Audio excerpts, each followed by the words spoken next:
All right, welcome back to the Ramsey Dewey Podcast, number 21, I believe we're at. We're of legal age now. Of legal age, all right. Have a beer. And once again, we are joined with Kyle Rozewski here at the Animal Gym in Shanghai, China. Kyle, welcome back. Thanks for having me here. Welcome. In your gym always, again. Yeah, thank you, man. It's always a pleasure. Yeah, we just had a sparring session, training session. Which, by the way, why is this our first time doing it? We've known each other for how many years now? We've been in the same city for how many years? We've been in the same room a bunch of times. We've talked about fighting and martial arts a bunch of times. So much, and yeah. This is the first time we've actually got together and trained. It was great. Yeah. It was great.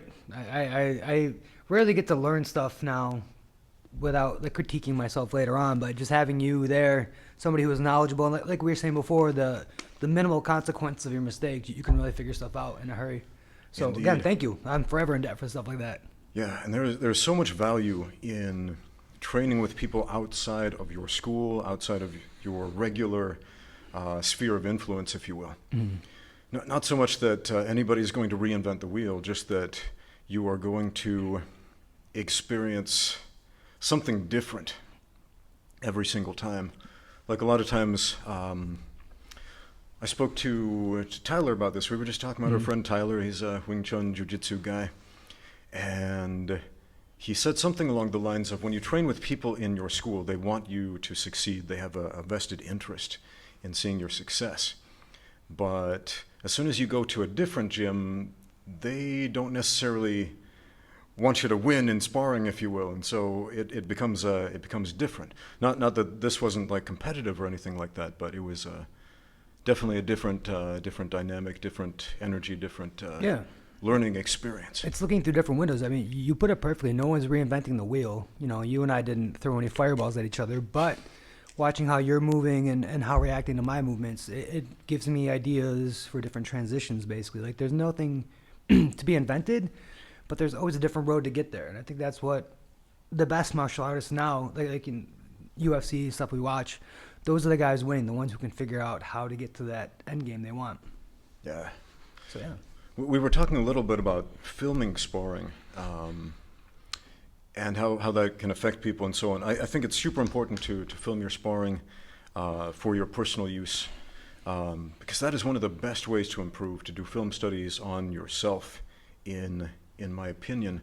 We always focus on doing film studies on our opponents and so on, but I think more fighters would benefit greatly from doing film studies on themselves. Absolutely. And here they do, but it has to be with constructive self-criticism in mind. Yeah. Not just editing out the parts where you took somebody down. Even though you ate 50 punches to get there, you never think about that. I took him down, though, so it's okay. Yeah, man, it's really easy when you watch your own sparring or watch your own fights to watch selectively, edit out all your failures and so on.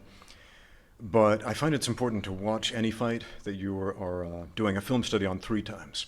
Once, just watch whatever you're going to watch. Your mind is generally going to gravitate. Subjectively, kind of. Yeah.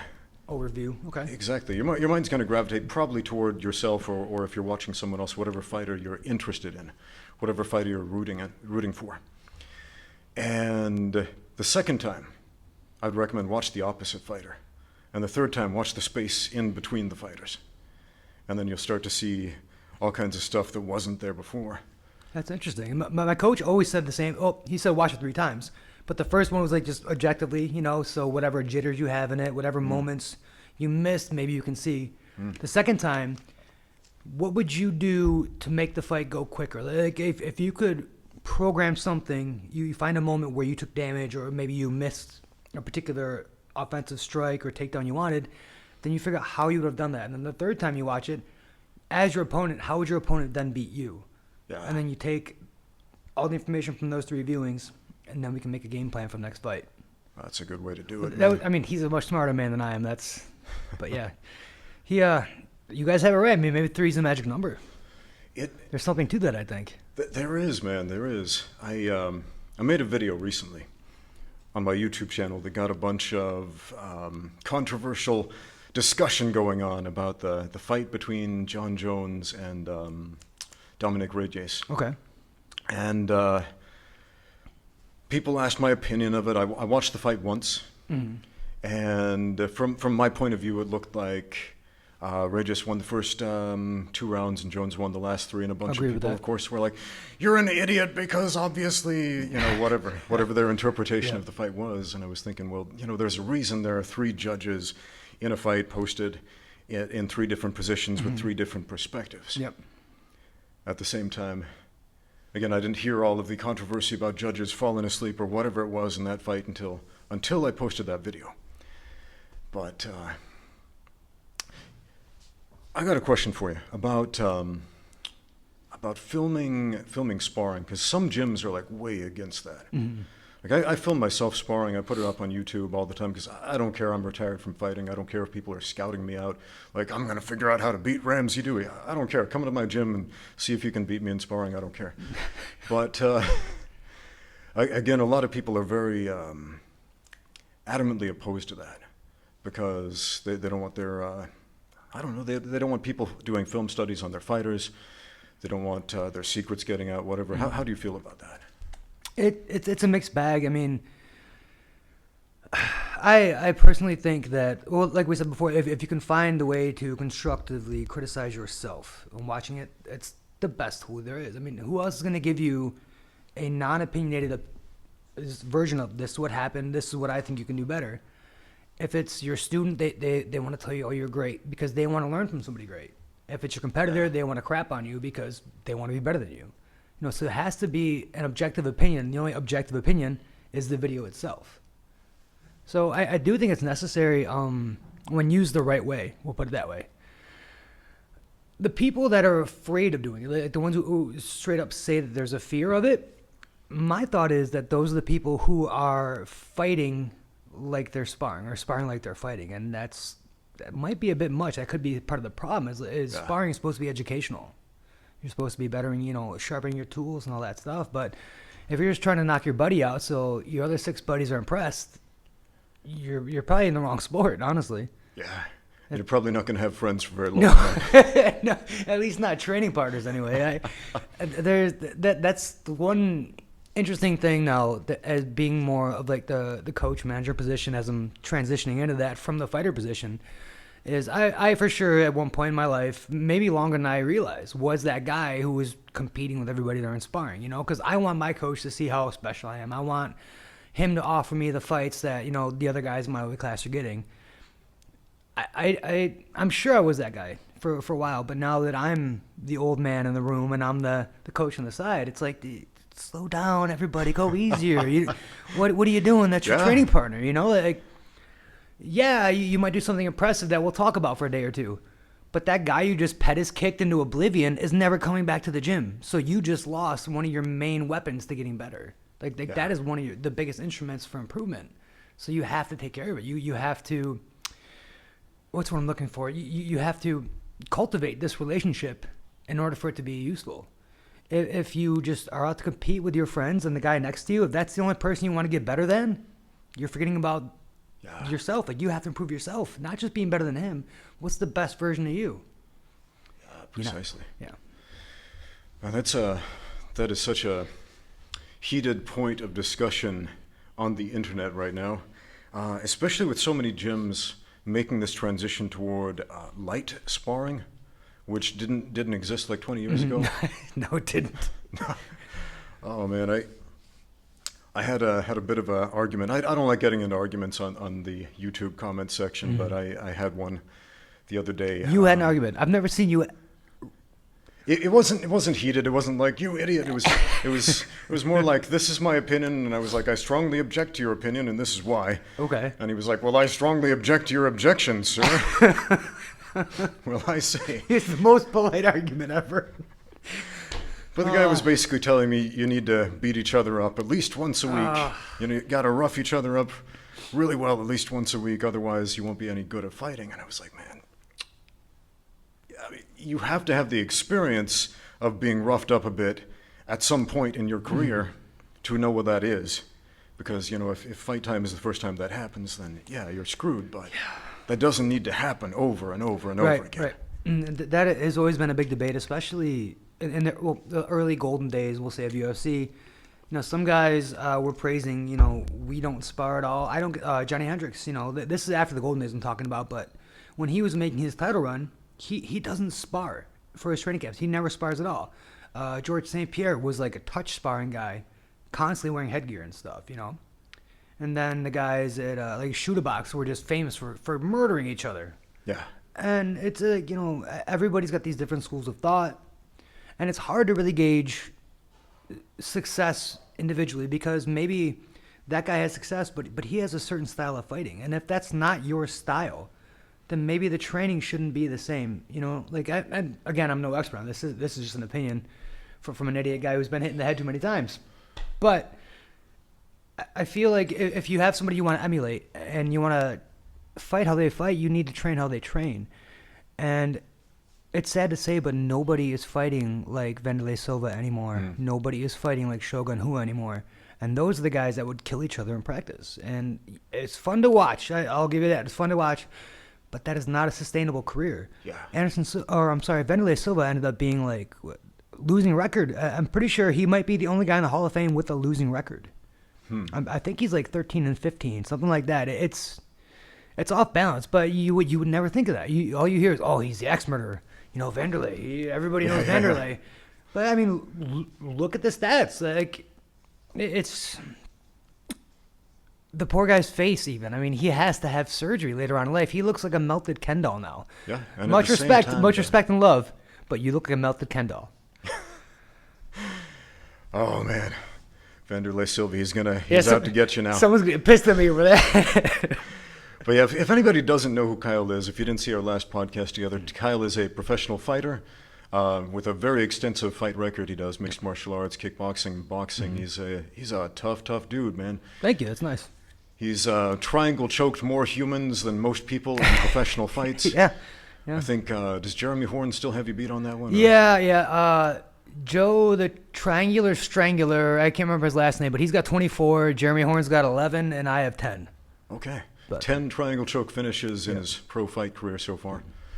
And yeah, you're still fighting actively? I'm trying to get fights. Obviously, right now we have this big coronavirus thing going on, so it's impossible to get anything. But nothing's really active right now. Yeah, that's part of the reason we're doing this podcast today, because Kyle wanted to talk about the coronavirus.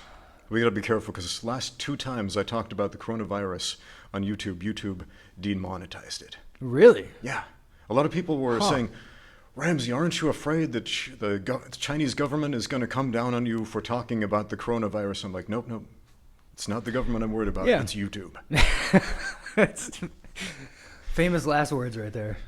I'm still trying to stay active. Like I said before, I'm transitioning more into the coach and manager role now. I have my first child. My daughter takes a lot of my time, and happily so. But I really do like, for lack of a better term, mentoring. I don't know if I can say that word because some of these kids are almost the same age as me, but I love coaching. I love seeing them succeed now, and it's like with my guidance, that's just as rewarding, and it's so much less dangerous. Like I barely in the hospital anymore at all.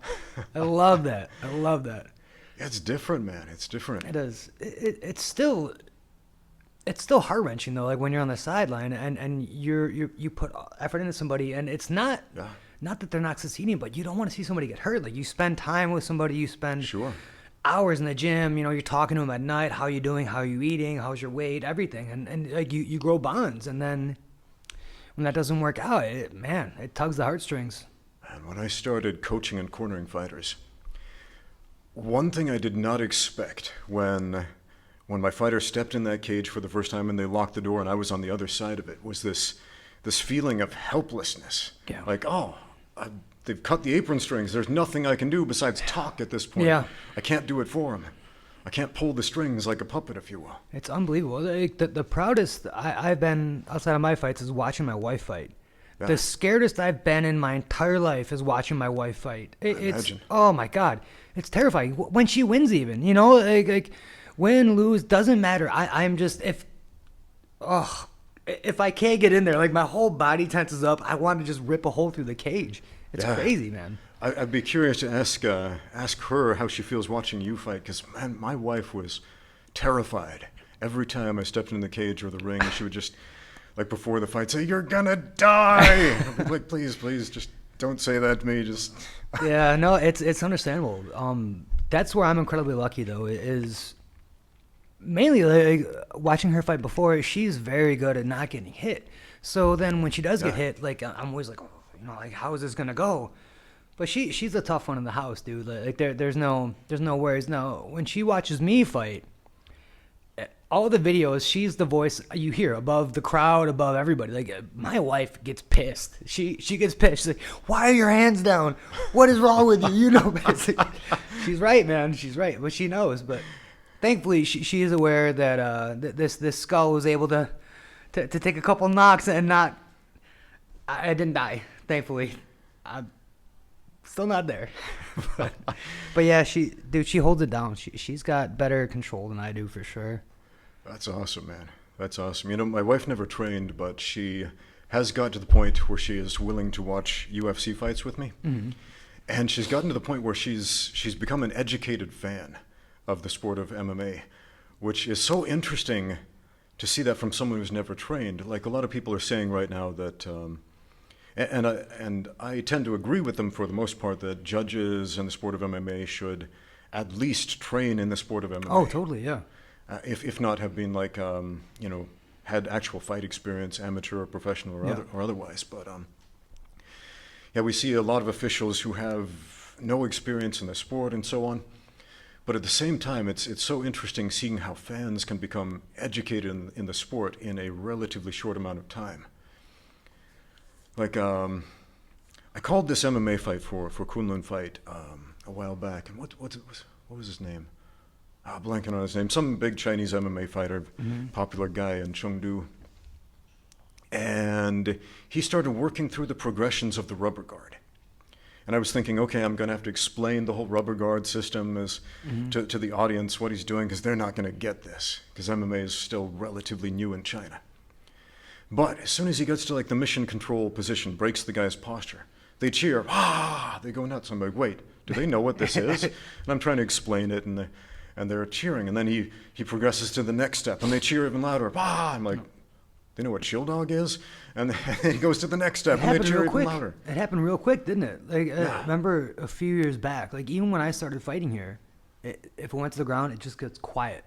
You know, like I'll win. I get up, put my hands up. Nobody knows what's going on. Like why is the Lawai celebrating right now? What? I don't understand it. And then, short 2-3 years later, you can actually watch UFC now, like on the the PPTV app or whatever, and I hear a bunch of words I cannot discern. I can barely hear. You hear a lot of Chinese speak, and then all of a sudden you hear and rubber guard. Like, wait a minute, what? He just said rubber guard, right? And then Eddie Bravo. It's like, oh, okay, all right, you guys, they get it now, man. Like, and it happened pretty recently. But the cool thing is, even though the judges may not be up to snuff, the people who are at least talking about the fights are.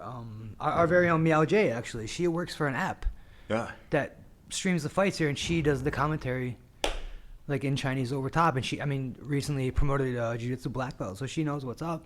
She can call the action, say everything that's going on in the fight, and we need more of that. We need more of that here. If anybody's not familiar with Mao J, I should put in some footage of her fights if that's possible. She's a fighter, really, really cool lady. Had a chance to spar with her at some point. Before I sparred with Kyle. we really dropped the ball on that, man. Just okay. A phenomenal athlete and human being. Yeah. Yeah, she's awesome. I'm happy that she's back on the team again, and it's good. She kind of corrals all the younger guys when I can't. When the whole language barrier comes into play, I can just talk to her, and she gets stuff done. So, thanks for that. I just plugged your show. We're even. Another thing that's interesting about Miao J is like every time I visit another gym in Shanghai, she's there. Mm-hmm. Like she's always there. Like, does she ever stop training? No, that's her niche. Like she has the ability to do that, and everybody wants to have her train with her. She's just a good training partner. She knows the proper level to go of aggression when you're sparring or rolling, and it's just that everybody enjoys it. And not only that, but she's experienced. Like she actually might be one of the most experienced fighters in the city. Yeah. She really might be. I don't even know what her record is now, but she's got some under her belt for sure. Yeah. Cool, man. So I guess we should probably talk about this coronavirus thing. But I'm not going to put it in the title. I'm not going to put it in the tags, or this is going to get demonetized and flagged by YouTube for whatever reason, because they don't want me to talk about it. But fascinating thing about the YouTube algorithm, and I have to say this, they almost don't care what you say. It's just what you write. Mm-hmm. As long as what you say isn't like crazy over the top. It's weird though. It's weird. You can talk about the most harmless things, but if you have the wrong tags, your video is gone, man. I don't even know how to type my name. This is why I stay off the computer right there. So the coronavirus, I made a video about it a few weeks ago, and there have been some significant developments since then. Like back then you could go outside without like a permission slip, without a mask. That is the funniest thing. We have to address the permission slip thing. I'm glad you said that, because not every complex has the same thing. But we started, like just training just us. Like gyms are shut down, cool. We didn't come here for probably about a week. Like even my wife and I, like we own this. Like, this is ours, but we didn't step foot in here because we were so scared. And then as I just look down and my belly starts like leaking over my jeans, and I'm like, well, I got to do something. So I came to the gym, and sure enough, the first day I walk out of the complex, they hand me this little piece of paper, and it's not even anything denoting where I live. And literally, somebody just took a piece of paper that was already full of information from something completely non-relevant, tore it off, gave it to me. Shimbadongshi. Like, what is this? This is so you can get back in and out. I'm the white guy. Like, you're not going to mistake somebody else. Like, you know who I am. But whatever, I didn't argue. I just took it. It's the policy, man. You gotta follow the policies. Get all the official red stamps on everything here. Right. So I took it. I go shopping. We had the store right next to the gym. And I come back, and they asked for the same piece of paper. And literally, I didn't even hand it to the same guy. I handed it to the next person coming out of the complex. Yeah. So immediately then, I asked the guy, and I pull out my translator because my Chinese is not near up to snuff for this. But I'm like, how is this a safe system? We're touching the same piece of paper. Like, we're walking around with masks on. We're avoiding all contact. You have 100 people sharing a little. How is this safe? Yeah. So, sure enough, next day, knock on our door, and they give us a cardboard laminated, like, free pass. Only one of us is allowed out of the apartment at one time. So we have to show that now every time we go. And again, still, I am the white guy there. So it's... I'm happy that we're adhering to this system, and they're trying to cut down any more new cases, but some things can be disposed of, and I... Speaking of being the white guy, you're getting extra super white on the monitor. Let me go oh, man, that is really ghostly. Look at that. Go on, keep talking. Man. I'm like fluorescent right now. Yeah. Wow. That was amazing. I just got reversed hand. I'm offensively white at this point. Okay. And we're back. Here we are. For those of you watching on YouTube, good to Kyle see you. Should be visible. Yeah, don't go toward the light. Once again. Yeah. So they only give you one. Yep. And so one pass, only one person is allowed out per day in our family. So if I'm here, that means she's at home with the baby. If she has to go out shopping, I'm at home with the baby. We don't want to take the baby out at all. Yeah. Scary, dude. It's a different time, man. Like, all the gyms are closed. All the schools in Shanghai are closed. Basically, every public meeting area is closed. All the churches are closed. And a lot of people on YouTube, every time I say churches in China, they're like, what? They have churches in China? It's true. Yeah, they actually do. Yeah, you have to get permission from the government to meet in a religious meeting, of course. Yeah. But they do have them. But they're closed. Well, now the term is gathering, and apparently 4 or more people in the same area for the same purpose, it's considered gathering. I believe so, yeah. Yeah. Madness. Yeah, anything like that is closed, but Costco is still open. We did go. Oh, Becca went. Becca went to Costco. What a brave soldier she is. Oh man, Costco. Have you been there to Chinese Costco yet? I have not, and I'm not going to do it. My wife bought a Costco membership.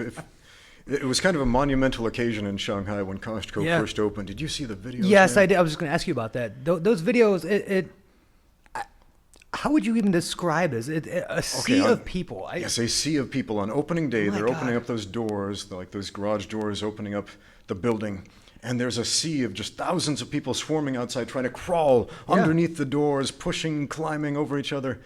Like, you ever seen that movie World War Z? Yeah. With the zombies that climb on top of it? It was like that, man. Well, to be overly American about it, sorry, YouTube. It's like Black Friday on steroids. Yes.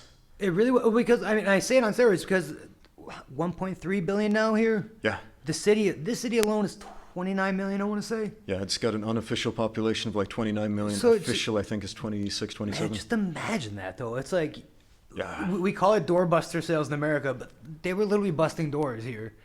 And then the virus stuff starts breaking out, so everybody makes trips when they can. And I mean, from here to where I live, a normal non-virus day, I walk by 200 people, back and forth. I've seen 3. Like today, I saw 3. I don't know. It's like moving to the woods, but you're still inside the city. It's weird. I mean, it wasn't so weird during Chinese New Year because the city's always Right, like this. we're used to that, Everything's yeah. closed, nobody's on the street. But Chinese New Year is over, and it's still like Chinese New Year. It's felt like a 2-month holiday, is what it is. I mean, I don't know how else to say it. And I like people, but I'm cool with not having to interact with a billion on the way in. But this is like it's scary. It reminds me of another movie that The Day the Earth Stood Still. You walk outside like there's nobody there. It's like, did a bomb hit when I was sleeping? I didn't wake up. I don't understand what happened. Yeah. But it's kind of scary. It's eerie. creepy. It is eerie being in one of the world's largest cities where there's nobody out there, man. Everybody's inside. I remember before my wife and I went to Costco this week, she told her work, the people she works with, I forgot how to say that in English. Not that I know how to say it in Chinese. Coworkers? Yes, coworkers. That's the one. She told her coworkers, I'm going to Costco. Ramsey Dewey, everybody. And everybody on the internet who thinks I'm so articulate, you're wrong. Yeah. She tells her coworkers, I'm going to Costco, and they just scream at her, no, are you crazy, you maniac, don't go out there, you'll die. The virus will get you. Suddenly we're having the opposite problem on the monitor. Maybe I should just leave it to automatic. Hold on. There we go. All right. And we're back. So, yeah, it wasn't bad, though. I mean, there were people there. Mm-hmm. It seemed like the most normal experience I've had in the last month, just going shopping for food at Costco. There were people. They're all wearing masks, of course, which still isn't unusual in China because a lot of people do that. But now it's everybody. Yeah, everybody was wearing masks before, and admittedly, like I wasn't a mask guy until this started, but now I'm kind of mean about people I see without masks. I'm like, why don't you do that? It's not for you. It's for all of us. Yeah. And I keep joking to my wife, like, I want to learn in Chinese how to say, the old people die first from this. And I'm not being mean. Like, I'm not being a dick. It literally, like, that statistically, it has been a respiratory illness that is affecting the old and the very young. Yeah. So admittedly, I'm a bit aggressive sometimes with that because I have a baby. And I don't want to have somebody cough on me outside. And just because of that, I go home, see my baby, we breathe the same air, and then things I don't even want to think about. Yeah. So I'm that guy now. I'm like, where's your mask? Like, nigga. And I pointed at it, and I don't know. Now, this is a weird virus because it is extremely contagious, more so than most other strains of viruses, but at the same time, relatively speaking, compared to some other viruses, for example, the flu in the United States, fewer people have died so far. Mm. But because it is so incredibly contagious, and the government here has stepped up their game quite a bit as far as controlling this. Like, what they have done, you could never do in the United States because it would destroy the economy. Oh, absolutely. I mean, locking down entire cities. Yeah. I mean, not just cities, but like the financial capital of the People's Republic of China. Shanghai is like the economic center. Yeah. And it's closed right now. Shanghai is closed, guys. We touched a little bit on it before when I was mentioning like the bank bailouts in America. Like somewhere, it has the buck can't be passed. Literally, it cannot be passed. So I don't know who is going to end up paying for this. Like somebody has to, and the only way I can think of it working is if the government takes care of their people, basically, and they have been here. They really have been. Like they stepped up. I mean, all the things people who aren't living here can say about this. If you're here, you see it. Like the government has stepped up. Like they're really taking care of stuff. They're locking down cities. Everywhere you go, there's the temperature tests. We had a few appointments at a hospital for our daughter just to make sure everything was okay. Take the baby. The first time we go, it's masked. They check your temperature. Cool. Second time we go, there's security guards behind them now. There's a questionnaire to fill out. Third time we go, there's 2 temperature checks. They're like washing your hands or spraying your bag or whatever you bring in with you, and you're doing this extended questionnaire. It's like a job interview for him. It's necessary and it's annoying, but it's all for the betterment of everybody's situation. So Yeah. we all got to be on board. It's still so mind-boggling to me, like how you can do this with this many people. I come from such a small town, like out in the middle of nowhere. It had 800 people when I was born. The closest town was like 13 miles away, and that had like 1,000 people. And then the next town was like 20 miles away, and that had slightly more people. And so, like out in rural Idaho, in the middle of the high deserts of North America, it's people don't worry about this kind of stuff. Yeah. Because if there's an infection in the next town over, it will never reach you. Right. But, man, with a population this dense and something this infectious, man, I don't even know what to say about it. Everybody's asking me, like, are you okay? Are you scared? And I'm like, not really. Because, no one around me is currently threatening. I mean, it is. There have been cases here in Shanghai, mostly on Pudong. That's the east side across the river. We're on the west side, guys. No, there's one of the few things I can navigate on my phone. There's this little app that tells you within a 3-kilometer circumference how many reported cases there are. Now, the key word is reported. Yeah. So that's the main scare that I think everybody's worried about, is a lot of people just don't, like, for instance, the highest indicative thing is a fever. Yeah. Everybody's looking for that. If you get a toothache, if my daughter is teething, I didn't like that can elevate your temperature. Sure. So if you're above 37.5, I believe it is, you're considered a threat. Yeah. So, but again, like, that means anything. Like, let's just say you got angry. You just got in an argument and you need to take a walk. On your way out, because you're still heated and literally emotionally everything, you're heated from that argument, they check your temperature. If you're above that, you're going to a special hospital for 2 weeks. You might be under when you get there, but because you were reported 37.5, hope you're good for 14 days, man. Like, gather your things and let your people know, because you're not going anywhere. This is the worst time ever to catch the common cold. Yeah. I've wondered about that. Like, I had a cold like right before this happened, and I got over it like as soon as the virus started just really spreading and all the word got out, and I was like, man, it's a good thing that happened then instead of now. Otherwise, man, I'd be freaking out, and everybody else would too. I mean, one of my favorite memes, because the people of China are so good at making internet memes, man. It's true. Was this dude, this kid? He's looking around, like, is there anybody watching? And then he lets out this little cough like that. And suddenly, like, soldiers burst in through the windows on ropes. And they're like, get him. And it's hilarious, man. I bet you that's happened in a few places, though, honestly. Yeah. And then, sadly, though, we're seeing the other part of it. And the videos that are the sad ones are the ones that go viral, like the lady sneezing on elevator buttons and wiping it all over them. Oh. Have you seen this? I heard about it. Yeah. I heard about some just crazy people like trying to spread it on purpose. Yeah, and that's the thing. Like, all these videos I've seen, these people aren't even infected. So I don't know what the intention is, but they're sneezing on elevator buttons, wiping all of them, sneezing on door handles. One video I saw, a guy was like coughing into his hand, and when people would turn around on a street corner waiting to cross, he'd like throw it at their purse or whatever. Just really random stuff like that. And just weirdos trying to get a personal power trip. Right, but that's what scares me too. Gives them a feeling of control over other people. And it's like, now, if somebody wants to cross the street because they see me coming from 30 kilometers or 30 meters away, I'm not offended. I'm not offended anymore. Go ahead. Like we don't need to share any air. That's fine by me. I don't feel like it's a foreigner versus local thing. You're terrified, understandably so. It's the closest thing we've had like this is the swine flu from back in America, and I mean, just, man, it's a weird time to be alive. I feel like I'm in a movie. And the end result of the coronavirus is pneumonia. Have you ever had that before? Oh man, I had the worst case of pneumonia at age 15, 16, I think. Man, almost killed me. I was bedridden for like a month. I had this blob of stuff in my left lung, like the size of a large, what do you call that, grapefruit?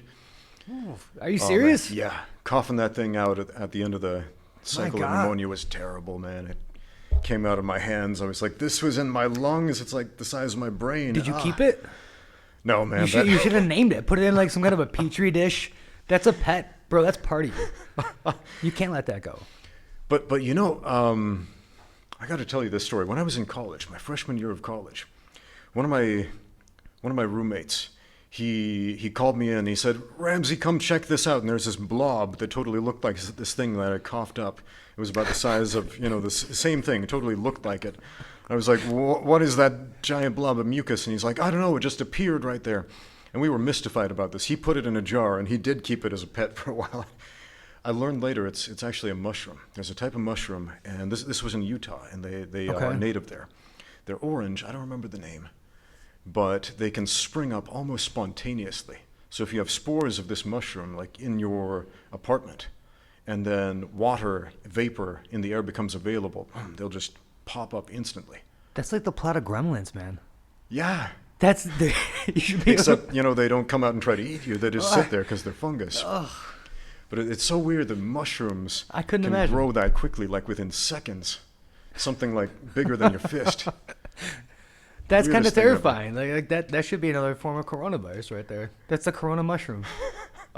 Just popping up. If spreading. they were deadly, if they killed you or something like that, man, that would be terrifying. I don't go outside much. It's like this whole time it's just been me, my wife, my kids at home for the most part.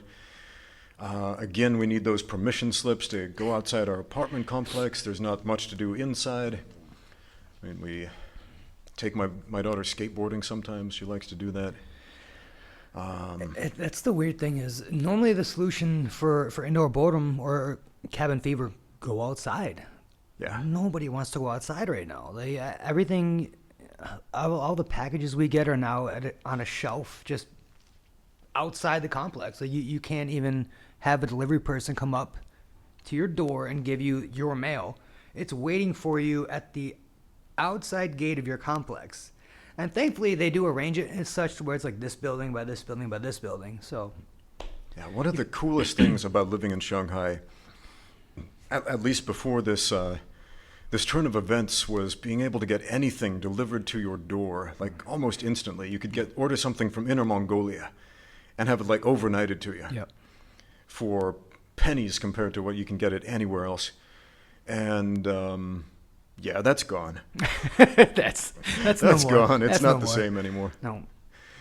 So it just makes me think like all of these little things we take for granted that we just assume this is part of life, this is normal, and when it's gone, you're like, man, what are we without technology? What are we without infrastructure? There's a new sense of appreciation for sure.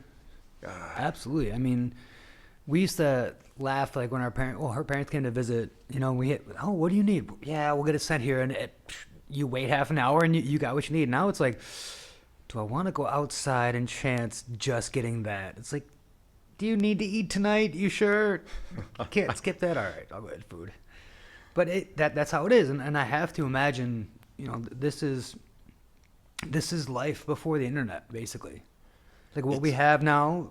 That is kind of what it reminds me of. Yeah. I mean, the internet is still there, Yeah. going stronger than ever. In fact, the bandwidth on the internet is like way down because everybody is on the internet right now. Well, all the schools are closed, so all the teachers literally are doing their classes online, and all of my friends who teach, my wife teaches online, and My wife too. she is upset most of the time. Like if your VPN's not working or just the stream isn't working, anything like you said, the bandwidth, everything is just bogged down. Yeah. No one's going outside doing anything else. Everybody's on the computer. Everybody's watching movies, watching TV series, teaching classes. I tried to do a live YouTube broadcast, and with a VPN, it's already like way slow, broadcasting from inside of China with the Great Firewall of China. And yes, that is what it's called, for anybody wondering. But right now, it is virtually impossible. There's just not. I don't know, with everybody using the internet around us, and I don't know how it is. It seems like it's almost like it's communal, at least in my apartment complex. But yeah, the more people who, so somebody's going to say that's not how the internet works, but this is what is happening. Yeah, no, for real. To those people who say that, come to Shanghai between the hours of 5 and 9 p.m. at night. Go online. Tell me what you see. If you see it, chances are your page is not going to open. I get the constant wheel. You know what I mean? Like the loading wheel. It's like, crawl. You stare at it, like, all you can do is sigh, just trying to throw your phone. But yeah, no, that's a real thing. And I've told people back home the same, like, no, that's not how it works. Like, I don't know. Because, like, certain times of day, like, right in the morning and right at night when everybody gets home from work. The United States does not have 1 billion people trying to use the internet at once, man. No. Apparently, you can clog it up. You can, dude. I really believe that. There's what else could be happening? I don't know. Either that or, I don't know, maybe the government's trying to strengthen the Great Firewall a little too much. Who knows? Weird times right now, though. Yeah, did you hear about the doctors in Wuhan? Yeah. Those guys who are literally working themselves to death. Yeah. No, Aloma just actually lost his life yesterday. Like the head of the hospital, yeah. Like, not being infected with the virus, but just working so hard because there's so much demand for medical attention. Actually, I did not hear that. I've only heard about the unfortunate infected ones. That's sad. Yeah. Like you literally worked yourself to death. I couldn't imagine. Yeah, like there were 2 cases of these ladies who ended up dying because they ended up like sleeping like 3-4 hours a night, and they're just constantly going, constantly working, because again the demand for medical attention is so incredibly high in that city. The hospitals here, they're all segregated now, and that's the weird thing, that there's no real, like, dental clinics are all closed. You can't get any dentist work done unless it's emergency. Oh. So yeah. So, I mean, small things like that you would never think about being a problem are now a problem. If you have a fever, it doesn't matter what your symptoms are. You could be dying of something completely non-related to the coronavirus. But if it elevates your temperature, you're in the coronavirus category now. Indeed. And so which sucks, because a fever is like the major symptom of every major illness. It's just how the human body says, I'm sick. It's definitely universal in a lot of different illnesses. So it's very hard to tell and differentiate who is sick with what. But all that's happening right now, just in the sake of quarantining, for lack of a better term, or just like keeping the spread to a minimum, is everybody's categorized by that. Yeah. If your temperature is this number above, you go here for now, we'll sort it out later. It's sad, but it's what they have to do, because there's just so freaking many people. Yeah. You know, ever seen that movie Bird Box? No. Oh, Bird Box. Bird Box. This situation kind of reminds me of that. It's I'm going to spoil the movie for you and everyone else. I did a review on my YouTube channel with my wife. It's one of the few videos she actually agreed to appear in, because we watched it and we just had a lot to say about it. But it's this movie with Sandra Bullock, and basically what happens, there are these invisible monsters. Well, I guess they're not invisible, because when people look at them, they go crazy and start killing themselves and killing other people or something like that. And so you can't go outside and with your eyes open, otherwise you'll see this crazy invisible monster that you can see when you open your eyes, and then go crazy and kill yourself. And so everybody stays inside, or when they go out, they wear a blindfold. And the people who are infected with this thing that makes them go crazy, they have like glowing green eyes. I'm thinking, man, this would be so much easier if the infected had glowing green eyes. We could just look at them like, you stay outside. Yeah, I can see over that mask. I know what's up back there. But yeah, man. Yeah, but there's no real way to tell, unless you walk around with a temperature gun. Anybody who comes within a few feet from you, gotta zap everybody. But that's not feasible. That's not anything that can happen. I got upset the first time somebody I didn't know was supposed to be gun me. It's like you walk, like, did you just aim something at my face and pull a trigger? Like, for real? And where we're from, that means something completely different. I suppose it's a bit easier to take in a society that doesn't have guns, but... Yeah, I'd never seen one of these, what is it, a thermometer? Yeah, it's like a thermo gun, I guess. Thermometer gun. They point it at your head and pull the trigger, and... Yeah, I went outside one time, and the security guard pulls one of these out. I'm like, what is happening? Is this a weapon? And he motions for me to lift my hat up, because I was wearing a hat. I'm like, okay. And he sticks it right next to my head and pulls the trigger. I'm like, Yeah. I don't know what just happened. Scanners. They're implanting chips in your brain. I was worrying, Dude, and I was wondering. It's different. It's such a weird time to be here. And a lot of people left. I mean, Yeah. the foreign contingency in this city is all but none right now. Yeah, I know a lot of people, a lot of folks from my church go to or work for the U.S. Embassy. Mm-hmm. Like all of their families, as soon as this hit, they were Yep. gone. The U.S. government lifted them out of here. Well, I saw recently, I get the email updates from the consulate, and they just updated it to a level 4 threat. I don't know what that means. I don't know what the scale is even. Neither do I, but that sounds serious. Right? Is Right? level 4 on the high end or the low end? Like is one it high? was at 3 before, and then it went to 4. So I'm assuming it's escalating as the numbers go up. But Yeah, again, I don't know what the criteria is for each individual level.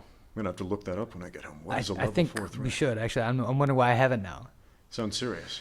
Why are we still here, Kyle? Yeah, we should go. No, it's just so weird. Like we've been talking about it. The place that you're so used to being congested is just empty.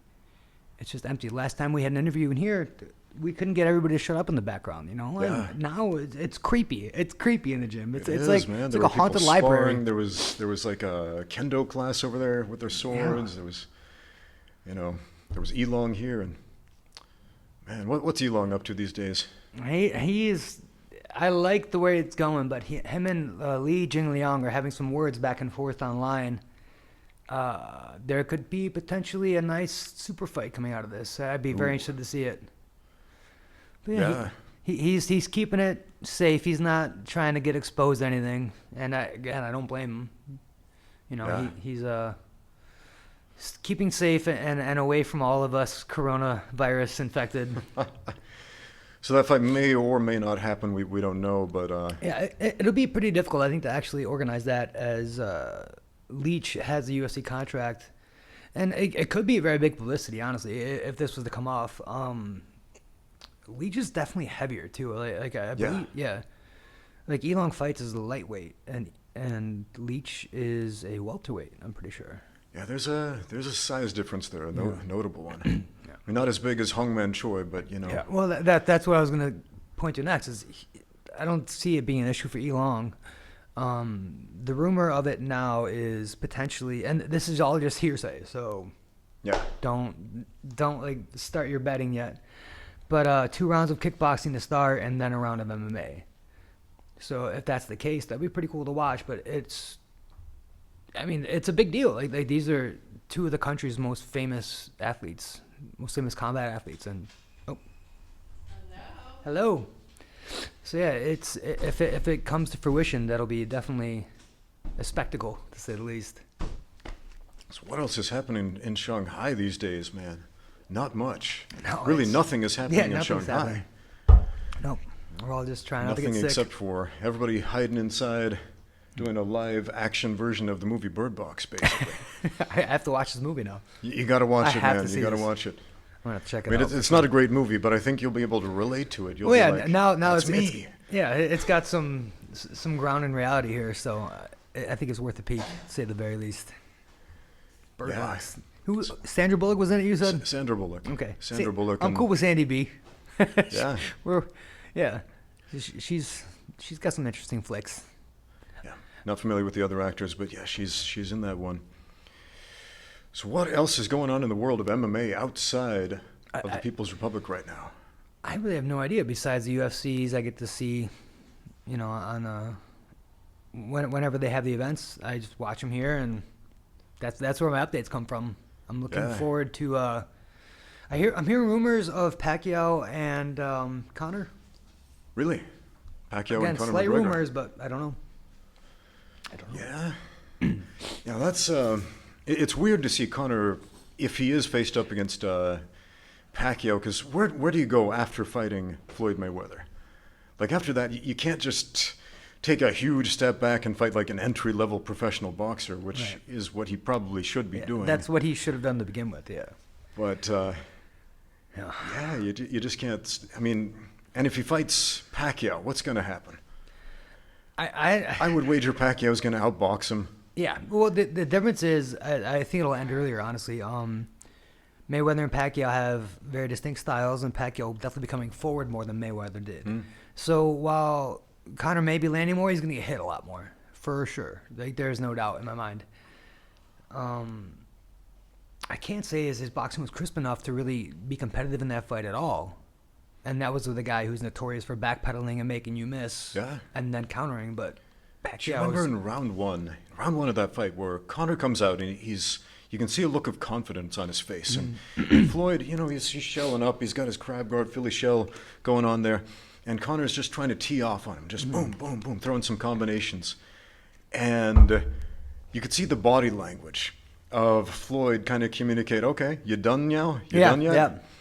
And then you could see Conor just kind of deflate, like physically deflate, like this is not having the effect that I'm hoping it would have. That didn't hurt him. That didn't faze him. This did nothing. You go from tiny gloves to where you can get kicked, taken down. There's so much more to worry about, and that's why a lot of punches land cleaner in MMA than in boxing. Yeah. So you have that factor. 2, the guy's been getting punched his entire life. And punching his entire life. There's a good meme I saw where it's Mayweather is like, it's a 4-frame thing. He has like control of it. He turns and kind of smiles at a camera, and then Conor's body's turning. All you see is like this ugly little hammer fist. It's like missing the back of Mayweather's head. And it's like, well, you don't know how to play a game, so you start mashing all the buttons.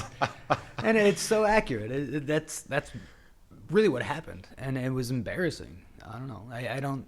Besides the obvious money rewards, I don't see why he would take that fight ever. Yeah. But he did, and now there's rumors of possibly again because his MMA career took a downturn, and now anybody he's gonna fight is going to be a killer. Like there's nobody he's gonna fight who doesn't have an amazing record or an amazing resume. He's never gonna get an easy fight again in his life. Indeed, man. If he keeps boxing, it's going to be these top 10 type of guys, and they're going to walk through him. Yep. They're going to embarrass him. I agree. They're going to flatten him, or at the very least outpoint him. And some people will pay for that no matter what. Well, he caused enough controversy as he did, and people either want to see you elevated or they want to see you get murked. And I really think more than half the people now want to see him get hurt and want to see him lose, but it's still selling. He's still getting a big draw because of that. Yeah. I noticed in the fight with Cowboy, he toned down the antics quite a bit. Yeah. He put on this very respectful type of persona. Maybe that was the real him. I don't know. Maybe his craziness is just a persona. That's what a lot of people are saying on the web. But I don't know. I don't see what you gain from being publicly drunk, assaulting a 68-year-old man who's sitting down on a bar stool. Like, what is that doing for your career in any other direction? If anything, you're lucky you're not getting arrested. You're lucky that guy doesn't want any form of retaliation. Who knows? Maybe he's a card-carrying member of the NRA. You punch him in the face. That's legally an assault right there. You walk outside. He's still in self-defense if he shoots you. Yeah. And this is America anyway. Crazy Americans. But, that's just like a thought that was very much implemented into me when I started fighting because you don't know. You just don't know. So you gain nothing from public violence. You gain nothing from street fights. And just the whole video I saw, literally he is trying to force this guy to drink a whiskey just because he sells it. The guy is not impressed from second number 1. Yeah. He rejects it twice, so you punch him in the face for it. You're a world champion MMA fighter. That is a senior citizen sitting down. And then the dude just shrugs it off. That was the best part. The guy didn't even move. He's like, all right. And he kept drinking his beer. He didn't even get up. He was like, what's that for? God. That's a story to tell your kids right there. Grandpa got punched by Conor McGregor. No, he didn't. He did. Check this out. Madness. And he rolled with it like a champ, man. Oh, God. He actually reached back and grabbed his beer again. That guy, I want to train with that guy, actually. I want to train with that old dude. Oh, man. We should search him out and call him down to Shanghai as soon as this is over. Tell him to bring a mask. No, nobody's going to want to come train in Shanghai. Actually, that's not true. I've actually got a number of phone calls from people out in the U.S. and other parts of the world saying, hey, what do I have to do to come train at your gym? And my first answer is, well, wait for this virus thing to die down. And then ask me about that. Then just come over and train. Yeah. But yeah, if you want to come to Shanghai, you want to come train with me, you want to come train with Kyle, walk in the door, say hi, introduce yourself. I'll temperature gun you when you get in. That's the only test now. Yeah, I actually have my good friend Dr. Laura back there getting ready for a lesson. She's stretching out. I'll be there in a couple minutes, Laura. But yeah, for anybody wondering, like a lot of people who want to come train for the first time in their lives, they think like there's this whole process, like a bunch of hoops they have to jump through before they can start training at the gym. Just to set everybody's minds at ease, like if somebody wants to come train with you here at Animal MMA, what do they have to do? Find the address, walk in the door. No, I'll give you the address even. No, I just be willing to learn. That's all. Listen, come in respectfully. Don't think you're. The biggest question that I'm asked, and I can't say I hate it because it still does garner a lot of new students, but like how many training sessions do I need before I can fight? Let's just come in. We'll figure it out first, because everybody has their own level they start at. Such a common question, isn't it? It's frustrating because there is no truthful answer. Like you cannot just look at somebody. You look like you're in shape. Give me 2 months. Like in that 2 month, they might show up one time. Yeah. So it's really it's like on you too. Like ask yourself that question. How long do you think until try you're ready? some light sparring first and see if you're still interested afterward. Yeah.